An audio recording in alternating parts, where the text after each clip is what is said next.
Good morning, everyone. I am with you today with somebody very special. This is Marcus Roberts, who I miss very much, I used to work with at the Bellingham shop and got my Jocko Go. I had to get a yellow one, no matter what the flavor. Are you drinking any of these days? No. Are those aminos? They're not aminos, but they're for energy, but they're the least amount of added anything, which is the only reason Mike will drink them is because they're decently good for you. I So got back to you. You're drinking water. Oh, you're a saint. I'm very bad about that.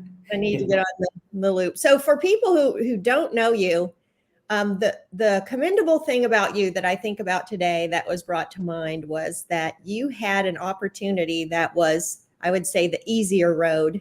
And that was to have stayed at Augusta with us, working at the Bellingham shop at the corporate office where we're kind of the guinea pig for all the franchisees. You were very successful there, and you had the opportunity to stay there forever, grow that place big, do a lot with us locally. But you chose the harder way. You wanted to see what it was like to start your own location and go from nothing and feel everything an owner feels when they start from nothing and have their own location. So how many years ago was that? So let's see. I started at Augusta 2019. I think I left the end of 2022. So it'd only been a couple of years from myself being in the field to the estimator to the general manager. It was only a matter of 2.5 or 3 years. So Up till end of 2022, and then early 2023 is when I officially started the business around February or March of last year. So it hasn't really even been that long. So this would be your second spring rush that you've just come through. Yep, correct. Yep. Yeah. So it's July, everybody. So we've come through spring rush. So tell me where you are today, capacity of trucks, team members, where you are with Copilot, working with that, just overall, where are you? And then we'll break that down a little bit. Yeah, sure. So last year, I did just over 200,000. We just broke that this year. We're at 218,000, I think, right now. Ooh, And we're on track to, by the end of the year, double in revenue based on what we did last year. So we'll hit at least 400,000. I want to hit 450,000 this year. We'll see if we get there, but I'm pretty happy with how things are going so far. I got a team of, right now it's myself. I work full-time in the field as well as try to do all the estimates towards the end of the days and on weekends and things. So it's a lot, but it's just me here down in Redmond. So I don't have any things I need to get to or kids or dogs or anything to take care of right now. It's just a matter of, how hard or how long do I want to work? So trying to get all the hard work done and out of the way, I think, in this decade, so that in future decades, like Mike says, and like Warren Buffett says, you plant the seed so you could enjoy the shade later from the tree. So that's kind of where I'm at. Yeah. You're basically putting in the way we did it. And it's just like pedal to the metal, 7 days a week, whatever it takes to get us going. So you're obviously in growth mode. Definitely. Yeah. I wouldn't say I'm exactly like you guys. You guys are a lot more hardcore than I was in terms of growth and things. And yet the machines and stuff you started to build, and this massive team and things. There's days where I'm lazy and I don't get after it quite as much as I should or, would want to. But I'm still working on the discipline. And like you said, I think you kind of need to choose the hard path at some point. I grew up in, a pretty good family. My parents and my brother and sister and things. We had a great family. No real, struggles financially or anything like that. I've really never had like a super financial stressful life at all ever up to this point. So I think, there's a lot of things you can learn in those dark moments and dark days. And that's kind of why I decided to leave the corporate shop, is because I feel like there's only so much I could talk about or, feel like I experience without actually having the financial burden of starting the business. And there's things like marketing and things that I need to know more about. But I experienced it last year after putting that initial capital in. having it just disappear right away. 100%. And yeah. And just the stress behind that, you just learn so many things. So I wouldn't trade it for anything.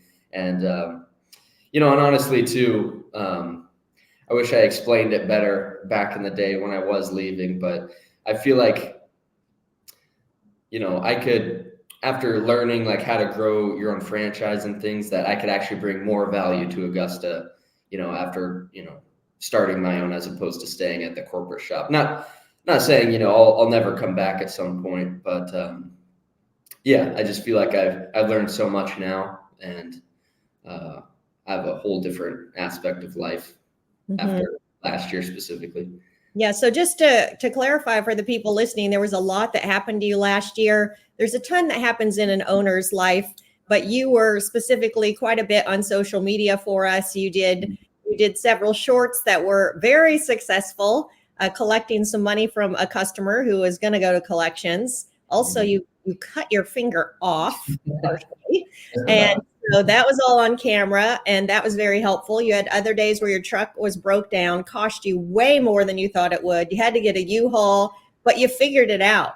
So do you have any regrets of making the decision that you did to start from nothing and build this? No, not at all. Even in those moments, I talked about it, and I could talk about it more with hindsight, but I wouldn't trade it for anything. The tough part of what happened last year is, I took all this initial capital to buy all these trucks, equipment, get the paint and decals done on my trucks, mowers, everything ready to go. So all that initial capital just disappears, as well as all the money you're spending on marketing just to try to get some momentum your first year. So it was after I'd spent all that money that both of my trucks went down at the same time. My 2 trucks that I got, and the repairs were $13,000 to $14,000 of just unexpected repairs. Some unexpected. I mean, there was one where I knew it needed new radiator when I bought it and things, but for them to go down at the same time kind of left me in a pickle because I didn't really have a vehicle. So, like you said, I went and got a U-Haul. It's all in the YouTube videos, but I wouldn't trade it for anything. I think the hard and the dark days and stuff, and learning from them, leaning into them, is part of what I take so much from you and from Mike. Is like, you could just keep throwing yourself into the fire to learn as quickly as you can. You could learn these things over a matter of decades and your whole life, but you might as well just learn them all right at the same time. It's very painful to do it all at once, but just to see yours and Mike's growth in just a matter of a couple of years that I knew you guys, I just knew I needed to lean into that. And I know now that I really made the right decision. You have this setup that I think a lot of people would like to know about. So you actually, and you could see it on the YouTube video, you were standing on the side of the truck and you actually had a keyboard up on the side of the truck and you're just working away. What is that setup? How do you use it? And how has it made you more efficient? That's my estimator set. Well, not just for estimates, I guess for emails as well, but it's a little Bluetooth keyboard that I keep with me. So as I go do an estimate, I talk to the client and I walk around their property, see what they want done. And then instantly, once I'm back in the truck, I could just connect my phone to this Bluetooth keyboard. I don't even need my laptop with me. And I just type their estimate, send it super quick and easy. As Mike says, after you've met with the client, like the first landscaper to send them a quote is usually the one that gets the job. So, it helps with close ratio, and just it's super efficient to have, some sort of Bluetooth keyboard or whatever setup you have for estimates. Templates are especially important. And then what Nick told me about, Nick Reed, it's a plug-in for your laptop. It's called Magical. That the best way to explain it, when you're texting and you say like OMW and it automatically replaces that text to on my way. Yeah. You could do that for anything. So I just, press a semicolon before, I say like LO. And then after I press that, it'll replace it with LO, lawn repair options for the client. And it's all typed out by me just typing two keywords. So do you have to program it though? Yeah. So you just put in the phrase. So like semicolon LO would replace the text of lawn repair option, and 1 and 2 type thing. So you just put them all in a template on Magical. But yeah, that's a plugin. Anything that you could help with, just, not even estimates, but emails as well. Yeah. A client is going to email you only, about 15 different things. And instead of typing it up the same time, you could just have a template for how you respond to them. Whether it's damage on a client's property, have a template that says, whether we did the damage or not, the first thing we say is, hey, if we made any damage on your property, we take full ownership. We'd like to take this, take care of it right away, get it repaired. And then it kind of goes into the specifics of where this happened, what side of the house, do you have any pictures, things like that. So for damage, if they accept a quote, if they deny a quote, et cetera, I have all these templates. So it's just super quick and easy. And I don't have to spend all this time doing emails and things of that nature. So yeah. So the things that you've brought to the table for Augusta have actually been game changers for a lot of people. And that's what we believe, is that any position that somebody has, the next person comes along, makes it better. Next person makes it better and better. And Mike really says that you're the best estimator that Augusta Nation has.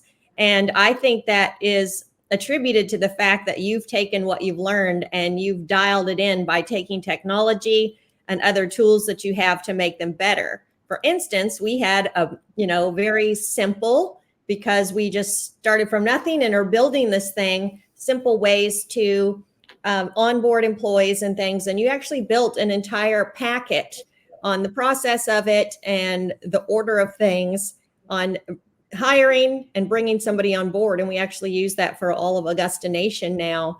But the biggest thing, I think, is the estimates and all these little tips and tricks that you've given. And now this new one today that you shared with me. And so you think that it's important to have all those things dialed in, because would it be the speed in which you service the customer that is your goal?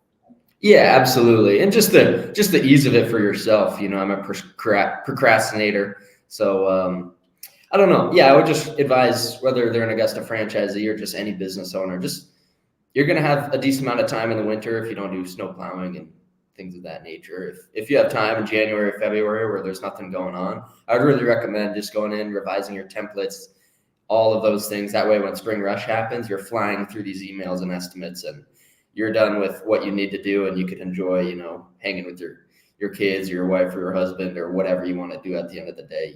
As long as you just focus and really dial in for some moments while you are handling emails and things, it'll really set you up better in the future. Because I think just everything you do as far as like a task list is just a domino effect. Yeah. So whether it's emails and estimates and things, a lot of times you have stuff just sitting on your schedule. You can do it. You open up your email, you get going, and then you look at your phone, and then you stop doing what you need to do. You stop focusing. It's so common.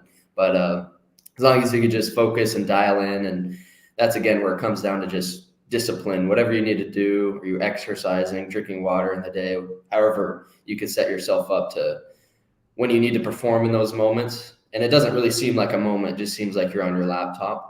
But those hours could really trickle by fast when you're procrastinating or like half doing something else while you need to be getting this task list done. So it's just a matter of speed, efficiency, and just peace of mind that you got your list done and you could just clock out for the night. Because as business owners, you're never clocked out, but you need to give yourself some stop time.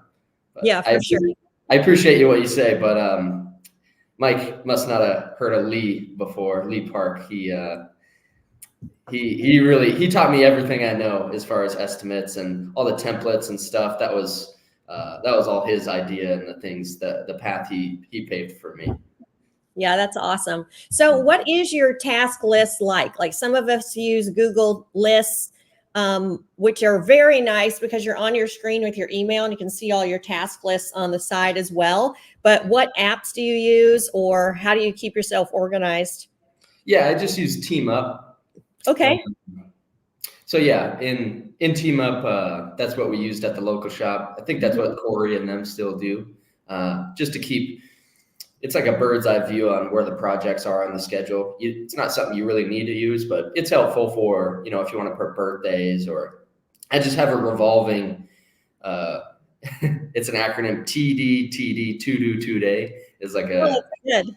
Yeah, it's a little like to-do list. It's revolving. So it's almost never, there's always things I need to do, but I just drag it to the new day as I need to do it.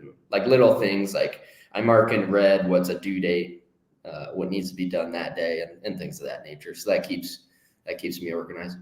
Do you pull everything you do into the one app on Team Up? So like not your personal things so much, but like a task list for yourself as well. Do you use Team Up for that, or mainly for birthdays, days off, and just business stuff?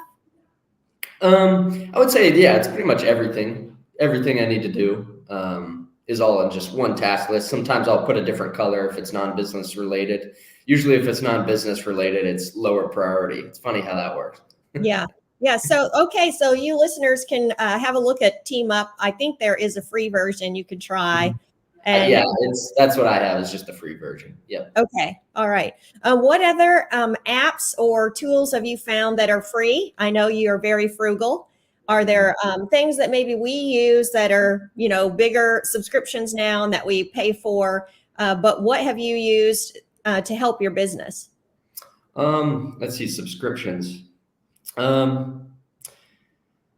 Let's see, I guess, can it relate to personal as well? Oh, 100%. So perfect example is people that don't want to spend the money on YouTube Premium. Yep, I have that. Yeah, I got YouTube Premium just for ease of when you're in the truck, just listening to a video or something, Yes, just and closing videos without it. Yes, people, that is so worth the money. It saves you every penny of what you pay by the amount of content you can have without touching the phone. Absolutely. I found that out way too late, is your phone could be off and still playing YouTube videos. It's a lot more valuable than I thought it'd be. But yeah, that I'd say apps, subscriptions. What I have is called the Waking Up app by Sam Harris. It's like a meditation app and stuff. Okay.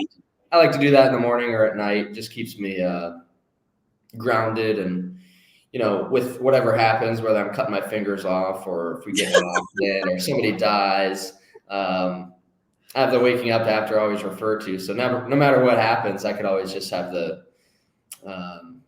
mindfulness to think very, very, very long term, which, if I could sum up what I've listened to in books and listened to yourself, Lee, and Mike, is that you guys can just live in the long term. There's that book called Vivid Vision that Brandon Turner likes so much, which talks about just taking a minute, whether business owners do this in the winter or tomorrow or tonight or whatever. I would really recommend just taking a half hour, an hour, and really not trying to meditate, but just to think about where you would see yourself long term, like something to really hook onto for when you're in those low moments or really dark moments. The Vivid Vision is all about having that vision that you could taste and smell, and where are you at in that vision long term? How many kids do you have at that point? What does your house look like that you built way out in the countryside? What does the countryside look like? Is it cold that day? Everything, you keep that vivid vision with you. That way, like I said, at any moment, no matter how dark the days get, you could just refer to that long-term future of where you see yourself, and you could just live in that moment mentally, and that'll always give you clarity no matter what. That's super good. Are you trying to fit workouts in the middle of all of this stuff too? Yeah, I try to. I'm not nearly as disciplined as you are, but at the end of the day, sometimes I'll, I have a gym down in my apartment building. I rarely go down to it. It's just a matter of, I keep like a barbell in my bathroom. It looks weird. Anytime I'm in the mirror, I'm just like, let's go. Let's get some pump at least in the day. That way I could check that off my list. Yeah, that is time efficiency. I love it. Going to last year, were you in the middle of all of that stuff happening? Did you start from the beginning with an employee, or were you trying to do everything at the beginning by yourself? Yeah, I pretty much started with an employee. I'd say the first 2 months were, man, you just have no momentum at all. Yeah. Just to get one client on the schedule is very hard. But, yes.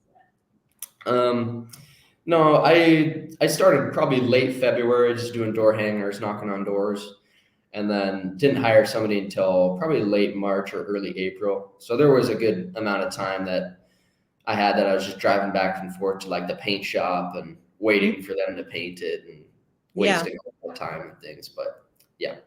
Yeah, getting your momentum takes a while. But Mhm. by then, I don't know if that was later in the year last year, but you did have an employee the day that you cut your finger. Oh yeah. Yeah, cool. Yeah, I did. And so had you gotten a little momentum by then and had mows and cleanups on the schedule that he was able to go and do them while you went to the hospital and things? Yeah, absolutely. Actually, I commended him on the video, and then I think I gave him an extra bonus just for the, for that. Yeah, we were doing like this property cleanup. I was trimming bushes, and yeah, what happened was is I had a hedge trimmer that I was reaching way up with, and I would attribute this more to just lack of sleep, Yeah. because I would never do this. Is that I had this hedge trimmer way up above my head, just trying to get the top of this bush, and then I brought it down and I just grabbed it like a shovel with the blade still on. Yeah. And so I don't know. Yeah, it's this one. It's healed up quite well. You can hardly see it now, but Yeah, there's they a reattached it, right?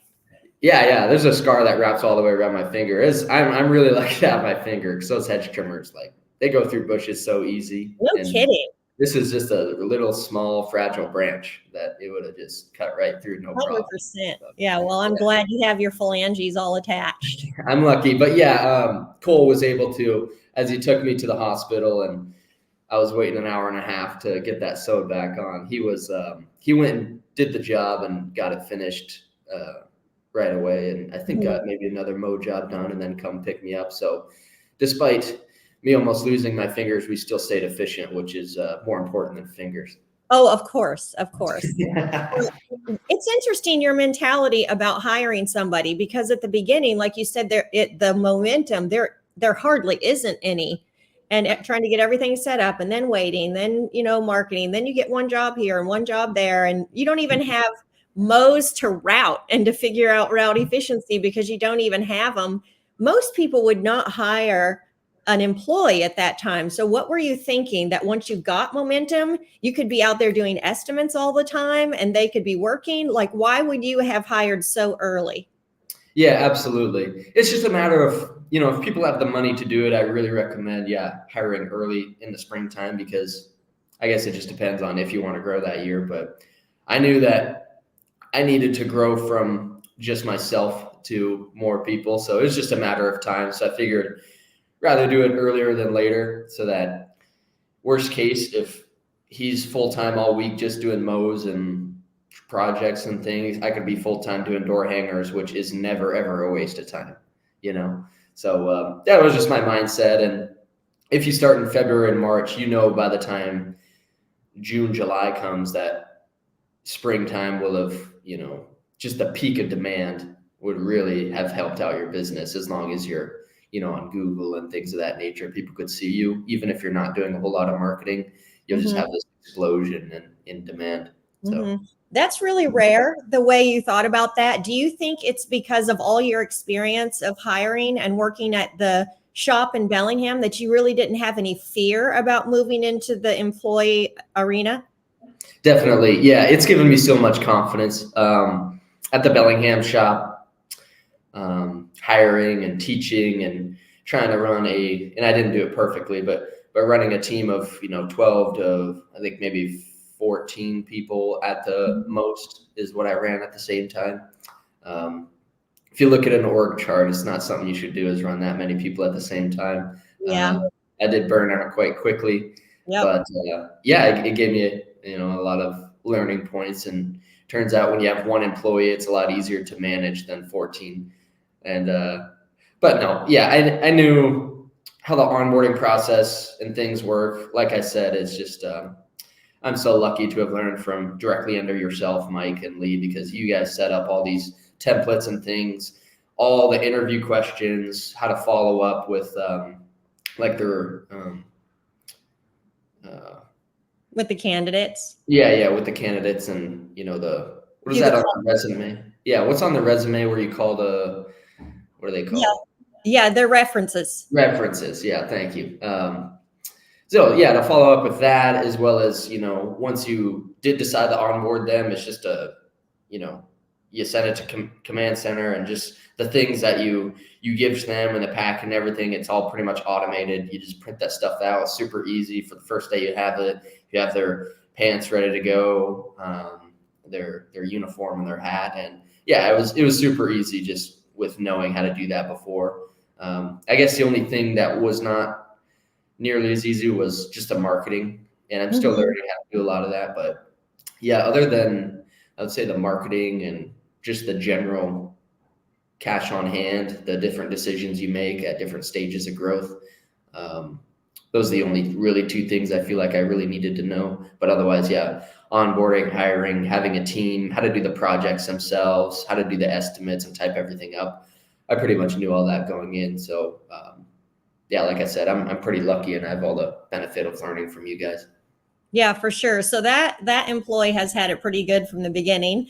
And so, did you think there's a thought process called the Army of One, and that means when you are by yourself, you still break up everything you do into multiple positions, and as you get people, you are an army of one. You do all of these things. You hand off those things to people one at a time, and so did you have all of that going on for yourself, or right away when you came into Augusta, were there tools that you thought, I'll do this, I'll hand off that? Because I know you have the vivid vision of like your big picture. So to get there faster, what kind of tools did you use? Like, did you use command? Did you think I'll do this all myself? Did you take your estimates and try to route them in with Mo's, or like have full days of estimates? Because obviously you've been very strategic in how you've done this because you had some experience before. Yeah, somewhat. I would say though, early last year, that's the beauty of Command Center, like your guys' task list for what I'm able to delegate to you guys. You guys can move quickly, and we can make quick changes as to what tasks I do versus what Command Center does. Because early last year, I had all this confidence that I'll be able to get all these jobs on the schedule so quick. And I was like full service. Everything was delegated to Command Center at the start, just knowing that I'm going to grow so quick. And then all of a sudden I didn't, I had no momentum, and momentum was way harder than I thought. So I just backed up. I was like, okay, I could actually take on a lot more of these sorts of things, at least for the immediate future. Until I get busy, I could start to delegate again more. So I wouldn't say I've played it perfectly. Still now, I feel like I'd like to go check out that list of what I could delegate to them. I feel like I should probably delegate more. I'm still sending all the estimates and things myself, which I feel like at this point in this stage of growth, I could start to hand those things off. Yeah, so those who are listening, you don't have to be in Augusta Nation, but I'll just explain quickly what it is. We have the command center, and so basically we offer to the franchisees an a la carte list of absolutely every office task that you can imagine. And they can switch this up weekly. So there's an a la carte list of things we offer, and there are things that you as business owners hate doing. Maybe you don't understand it. For instance, QuickBooks or things like that, or collections. You might hate calling people to get money from them. And those are the things that you can just hand off to command. And so what Marcus is saying, full service means command did everything for him. Their emails, their phone calls. Did you do your own estimates from the very beginning? Okay, yeah. So what Marcus is saying is that he was actually sitting in his car on the property doing his templates, his copying and pasting, and he was actually sending the estimate himself from the property before he ever leaves. And our experience has been, Mike and I used to time it from the time the customer called the first time till we went to their house, till we got the estimate back to me, till we sent it and scheduled the job. Our shortest was ever an hour and a half. And it was just mind blowing. And that is him actually going to the property. And so it's just the speed of execution. So Command Center is a tool to help the franchisee get further, faster. It buys them time.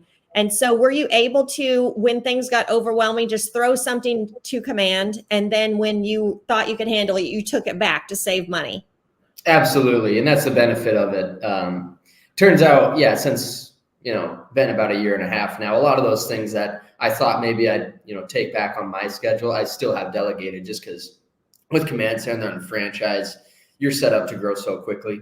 And I've grown very quickly up till the point of this year. From January of this year to now, I haven't done any marketing other than just keeping my Google local service ad on. So that's been a huge money saver. It's just not having to really spend a lot on marketing and things. So yeah, Command Center is it's night and day. I think without it, I'd be in a lot of trouble. Mm-hmm. So they're basically your office person without having to hire somebody. But the people listening, they probably have office staff. And so the same with them, they could just hire somebody for just what they don't like to save a little bit, and then they keep doing everything else. But little by little, delegate that off. And the time it gives you is that you can actually be selling jobs and running your crews and wrapping their schedules up for the day, which to me, I think is so valuable. Don't you? Watching the guys' routes all day and then switching people up and just keeping it efficient with constant contact with them to get them back on time. Do you think that's something that people might overlook sometimes? The value of money and that you save by doing that. Definitely. And yeah, it's probably a broader thing where, if you do the math on it, it's probably how a lot of, business owners go out of business is they don't focus on the things that they really need to focus on. Yeah. When somebody starts a business, there's infinitely many things that you can do or need to do or feel like you need to do. And if you don't have direction and you haven't learned a lot of these things before, then, you'll be focusing on things that don't really matter in the long term. Yeah. So focus on those high value things, which is, a lot of it's team culture and efficiency to get these jobs done. So like you said, you're looking at the dispatch board on Copilot and you're routing other guys to help other guys finish up. So not only they finish up around the same time, which they like, not somebody doesn't have to go super late at night, and it's just more efficient. If they're in the area anyway, they might as well take up these things. Or even as you train these employees more, little things like simple drive-by cleanups and things you could put on their schedule anyway if they're going to be in the same neighborhood. It serves two purposes. One, the estimate gets done. You don't have to go do it and spend all the time driving all the way across the city to get to the estimate. Mm-hmm. And two, it gives them a sense of purpose too, because they feel like they're learning and growing inside the business to be able to take on those drive-by estimates and things, especially if you're insanely busy in springtime and it's going to be days before you get to this estimate. If they're in the same neighborhood, just give it to them. If they screw up the estimate, that's how every estimator starts. Their verbiage sucks. They don't take a video. It's just part of it. But if you have all this demand anyway, you might as well, teach and encourage your employees, because, if you get hit by a bus or something, there's got to be somebody doing the estimates and taking care of those things. But it gives them a lot of confidence to want to learn and grow more. Yeah. So are you saying that you actually partner with your employees and bring them on into an estimator role as needed? Like would you throw an estimate on their schedule, or would we get a call and say so-and-so wants this too, and you would have your employee take a video and send it to you, but the estimate's on your schedule and they just send you the verbiage? Or how do you do that with your employees to put them almost in an estimator position? Yeah, it's a little bit of both, but I wouldn't just put it on somebody's schedule that's new. That's just getting a hold of things. But we have a couple guys now that have been with me for pretty much since the start of this year, and if I feel like they're wanting to learn and grow more, and it just comes down to these one-on-one meetings to see what their long-term goals and things are. But I have a couple guys that long-term they do want to be a general manager, or at least they say they do want to be a general manager, an estimator, or start their own business one day. And which is happy for me to hear, because that's all I'm trying to propose to these guys like every day. It's like, listen to these audiobooks, just get a little bit more smart, and we'll go over the numbers at team meetings and things so you can get more involved in this. And then all of a sudden you have all this knowledge to go start yourself, it's the blessing I was given. So if I could give it to another person, that'd be a wholesome life. So yeah, I mean, it's for the employees that are really going the extra mile. Mm-hmm. I say, hey, okay, like long term, if you want to be the general manager, I could start to give you these simple drive-bys. And at the start, maybe their first couple of drive-bys, they send me a video.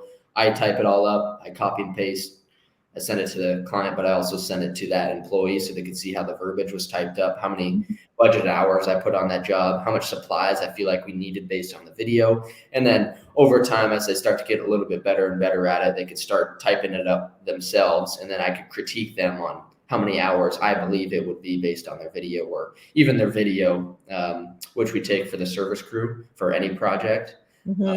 That goes over access and it walks all the way around the property. It's definitely very smart to do that, to take some pictures or video for your crew. Yeah. Yeah, I would say that just shows so much maturity and self-awareness on your part to realize and to always keep the big picture in mind that, oh, there's so-and-so right here. I could pull them right in and partner with me to move the ball down the field instead of having this ego thing that I'm the only person who can do anything.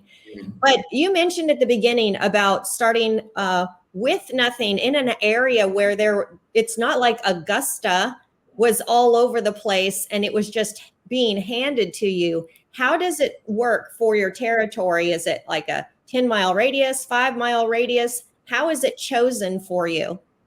Yeah, so my radius is actually smaller than everybody else's, I think. And that's actually by choice. I actually told Lee and Mike, like, hey, I don't want to service way out here. The beauty of my territory is there's so many people in it.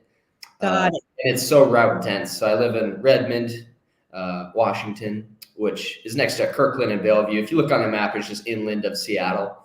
And but 4-mile radius covers pretty well Redmond and Kirkland, which I don't really service outside of it anyway. Very north Bellevue I take care of, but even within that radius is, I think, almost 200,000 people that live there. So it's more clients than I'll ever be able to service.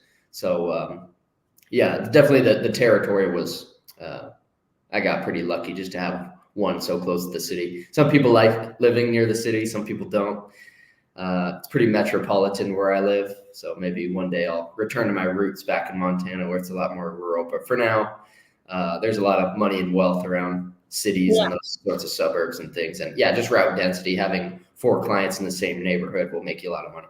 Yeah, no kidding. That's great. So even though your territory is small, that speaks a lot to business owners. They don't have to move somewhere or go into an area, start their business and get one way over here and then in the next city and over here. It takes forever to get route density and to make any money when you're Monday you're here and Tuesday you're here and there's no mows to fill those gaps all the way there and back. Did you also choose it because of the demographic of people and the businesses that are in the area that might be more affluent people? Definitely. Yeah. That's actually, like I think a misconception some people have. You definitely need to have some sort of money to hire a landscaper and things. But I thought that the more money you have, the more millionaires are in your service area, the more work you'll have. But that's actually not necessarily true. Yeah, maybe if it is true to like fill up your schedule, but sometimes these people with a lot more affluence, they are a lot more picky. And things. So it's interesting, and I actually kind of studied that a little bit. I looked back up in the Bellingham market and where those people were, and there's like on Every Door Direct Mail, which is a marketing platform to send flyers and mailers to people. You could also scroll over all these neighborhoods, and as you hover the mouse over these neighborhoods, it'll tell you the average income of the neighborhood. And what I found was there's some places in Bellingham where the average annual income is, 50,000, 40,000 and lower, but these people are still paying, to have lawn care landscaping, which makes sense because if you're like a working professional or you have kids, that your time is much more valued spent at work and making all this money, as opposed to just paying a little bit each week for a landscaper to come and mow. Yeah. So where are you now? It sounds like you had a goal for this year, and I don't know if you're blowing it out of the water, but you're obviously like doubling, tripling or something from last year. But what was your goal before you came into spring? Before I came into spring, I believe it was 400,000. I think, 350 to 400,000 to do this year. I did want to double based on what I did last year. So I think we'll hit that marker. And if we really crush it, we'll hit 450,000. Okay. And was your plan to be getting a whole bunch of recurring services with small landscaping, small cleanups, or what was your plan for the season to get to that 400? Yeah. So I plan to have a lot more recurring services. The tough part though is just, as Mike Andy says, if you plan your first year pretty well in terms of getting all these Google reviews and just brand recognition, then your second year, you'll get the springboard effect, which coming into earlier this year, I had just under 100 Google reviews. After 1 year, pretty much all 5 stars, except for one. So just having the SEO, the search engine optimization for, if somebody Google's lawn care near me or mowing near me, I'm the first one that comes up as of first thing last year. So I haven't really had a chance to do any marketing. So up until January, February, I've been booked out on projects. So really, I would say I didn't plan this spring out quite as well as I should have, because as Mike says, the gold in a landscape business is the recurring revenue and the recurring clients. It's something that no matter what happens in the economy or whatever, people still need their lawn mowed, as opposed to giant projects, which people aren't a lot less inclined to spend this big amount of money on those sorts of things in a downturn or whatever. But yeah, just for long-term growth and not having to do marketing long-term, because you're just harvesting your leads that you already have, just emailing all the people you already have on mowing and weeding maintenance. That's where the gold is. But right now, for my stage of business, I actually should have more recurring clients. I only have about 95 on the schedule. About 55% of all the revenue we do is still project-based, which I would like project-based to be more like 20% long-term. I mean, I don't know. As long as you're efficient and you know your numbers, you can still grow relatively quickly by doing projects. But long term, and what I want to do early next year, is really lean in and market hard into recurring revenue, because that's where the gold is for a landscape business long term. You could always raise prices on them, and it's just, there's so many benefits. I remember in your specific situation last year, though, you were trying to get recurring, but it seemed like the projects and the cleanups were what was coming. And if I remember right, you had planned to just do recurring mowing, but hey, here, this is the business that's coming, so you went for it. Absolutely, yeah. And there's some clients that are like, before I want my weeding maintenance, we need to do a full scale cleanup first, and those sorts of things. So yeah, I don't know. If I could, I would plan it differently. I would, parcel out a certain amount of budget hours for just empty space on the schedule, so that as these initial mows and things come in, and more recurring maintenance, I could just have that to fill it out. But I would just instantly fill it out with projects and property cleanups and things, which, in hindsight, I wouldn't do that. I would give myself some more time. So are you at capacity right now with the amount of guys you have? Can they all go solo? Where are you at with your team? Yeah. So we're pretty much at capacity, not fully in terms of asset capacity. How it works right now is I have 3 trucks. Each truck has 2 guys in it, except for the truck I'm in, the project truck. And not having a person in the truck with me gives me some flexibility to go do estimates and things if I need to, or go help out other people. But right now I have 4 guys full-time, and plus me in the field pretty much full-time, and then a part-time guy on weekends just fixing equipment, whatever needs to be done there. So I would say we're at relative capacity, but not full asset capacity yet. Okay. So people listening to you, they think, okay, he's made some super smart decisions. He's not saying, oh, I've got 4 guys, I'm out of the field. So then they would say, how in the world do you do it all if you're trying to get all these leads? Do you give yourself a mowing route? And do you route in your estimates, or do you only do like full estimates 1 day a week and then work with the guys? How do you set yourself up for success to be able to do everything? Yeah, I should set myself up a little bit better. I still do a lot of the projects myself. If some of the things are like more specific, like a bush needs to be trimmed a certain way, or there's a certain type of plant that needs to be pruned as opposed to trimmed, and some people don't know the difference between them.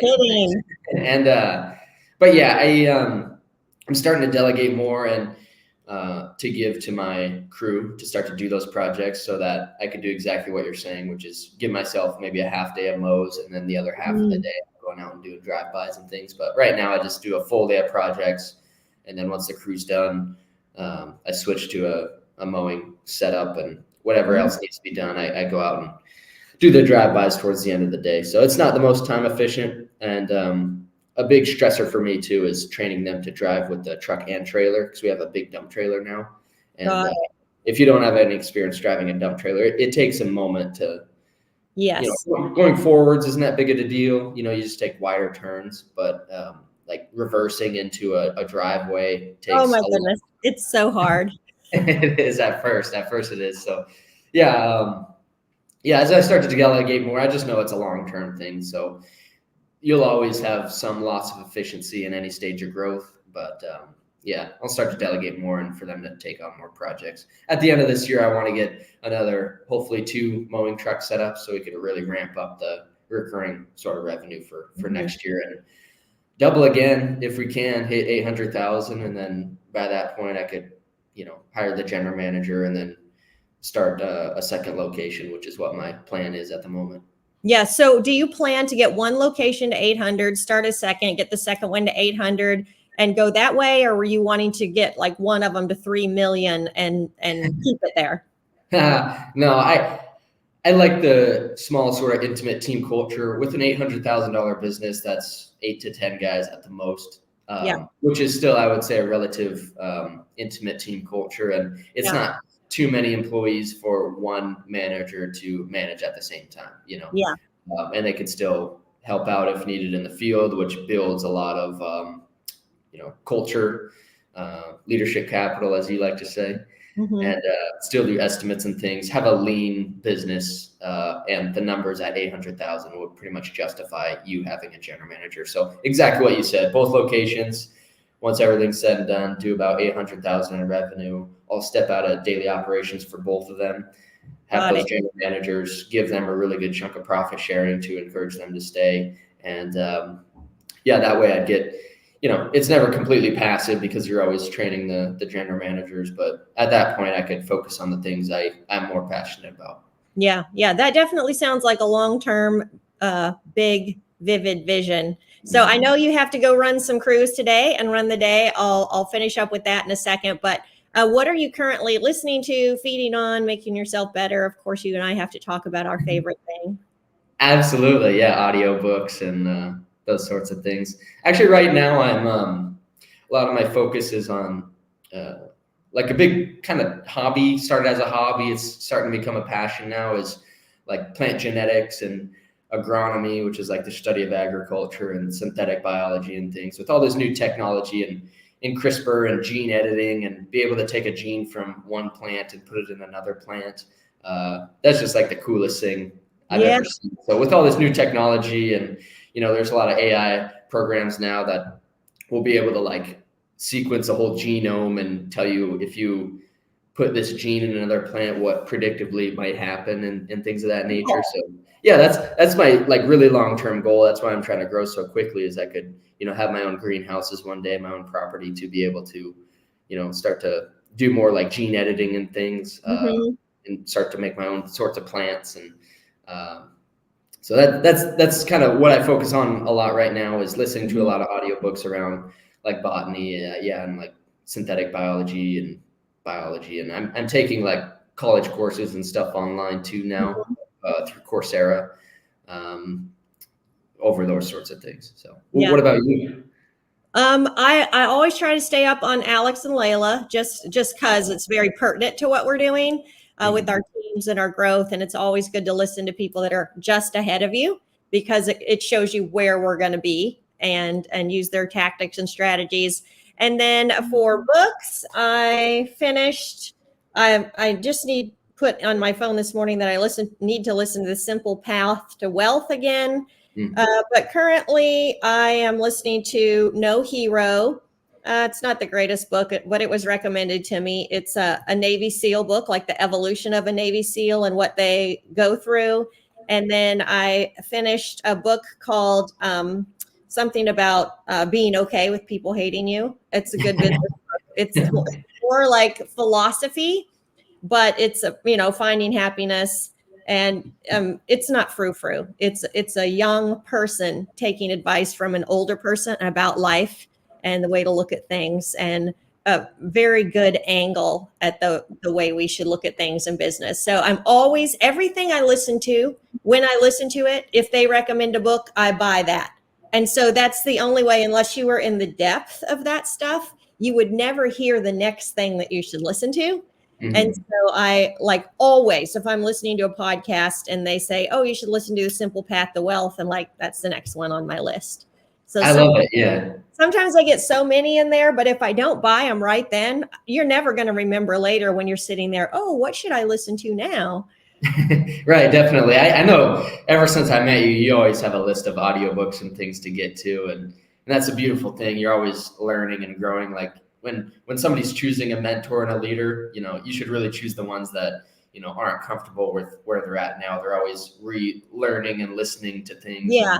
Are a constant learner and student of the game. So that's something that it's funny you say that, like the book about getting comfortable with people hating you. I remember I think the best book recommendation you ever gave me was like Crucial Conversations, because that was a big drawback for when I was in the manager leader position.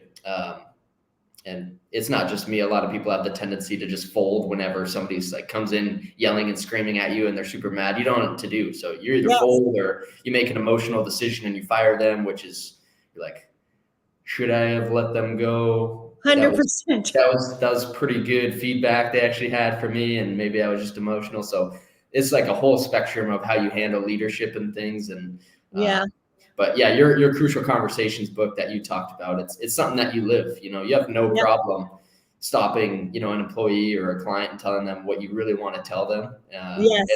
And you come at it from a standpoint of, I love you so much that I'm going to tell you this direct, because I really want you to, work on it, because we like you here, the team likes you, but if you don't work on these things, then it's not going to work anyway. So, we might as well help you out, which helps the whole team. Yeah. My role has kind of changed recently, where I'm more the COO of all of the companies. So I've had to start thinking a little bit differently. So I do a book of the month, and July's book of the month was Crucial Conversations. Our team is huge now between all the companies and then overseas as well. So they actually get $50 now. And for July, if they read that book and give me 3 things on how it applies to their job, then they get $50.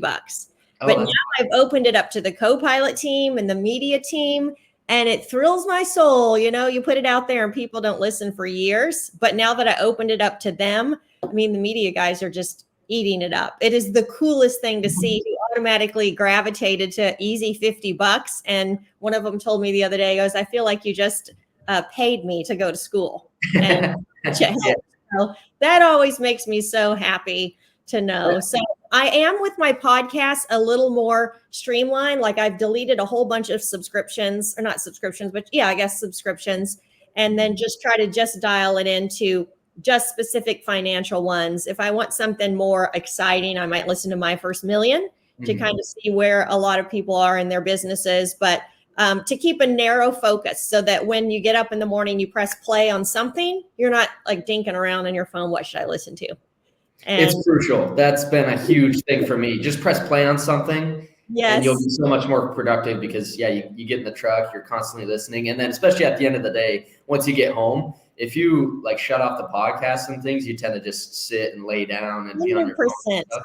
But if you're still listening to something by the time you walk in the door, you're still learning. And when you're in the learning mood, you're a lot more efficient. You get the things done that you need to get done, and then you could relax towards the end of the night. So, it's beautiful. I didn't know that, though. You're the COO of not just Augusta, but also co-pilot and the media team and all that as well now? Yeah, so it's called a C-suite. So once you have multiple companies like that, we will someday go public, and Augusta will be the umbrella in which that's all under. But in order to get Mike in maker mode and only working on creating things, he's the only creator that we have.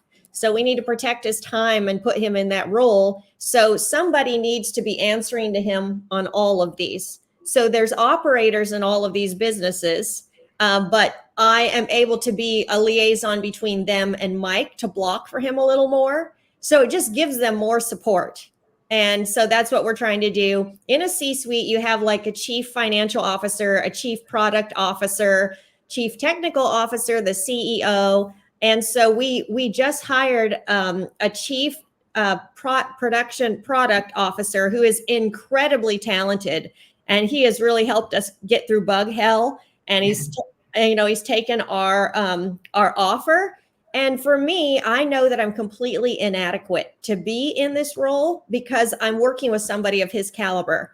And so knowing that more and more I'm going to be working with him, I have to be listening to software books that I don't understand. I Yeah. have to be listening to coding stuff that I have no clue about. And mainly it's not because so I can do their job or know their job or anything like that. It's that I can communicate with them. When we're in a crucial time with something with Copilot that affects not just Augusta, but every single user of Copilot, I got to think way bigger, like have so far to go. So yeah, I try to be uncomfortable and work on stuff that's so way ahead of me that I'm not equipped at all. But Mike Yeah. put me there. So right, he has some confidence that I'm going to do it. But I think it's that he has confidence in, that I'll work hard to get where I need to be by the time it's needed. Yeah. And I talked about, leaving the corporate shop to lean into those dark days of starting a business and things. People don't realize it pales in comparison to what you and Mike have gone through in just the last several years and bug hell with Copilot and Oh my all the goodness. people complaining and acting like 3-year-olds on Facebook groups and things.